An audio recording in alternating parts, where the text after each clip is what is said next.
বর্তমান আমাদের সমাজে কবিরাজ এবং রাকিদের অজ্ঞতার কারণে যে মানুষ কত ভোগান্তিতে পড়তে হয় এটা আসলে মুখে বলে বোঝানো সম্ভব নয়। মানুষ অজ্ঞতা হয়, এটা আসলে আমাদের এই যে তদবির জগৎটা আসলে কোনো ডিগ্রি লাগে না, লাগে শুধু খালি একটু হিম্মত, তাইলেই একজন কবিরাজ হওয়া যায়। লাগে একটু উদ্যোগ, তাইলেই একজন রাকি হওয়া যায়।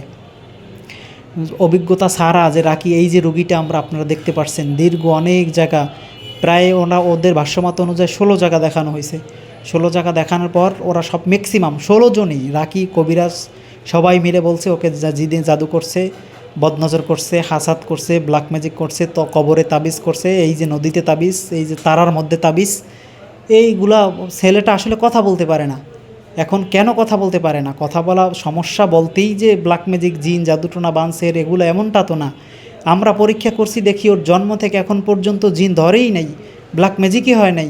তাহলে এই যে প্রতারণার শিকারগুলো হয়েছে, এর ক্ষেত্রে আমরা কী জবাব দিব রোগীদের?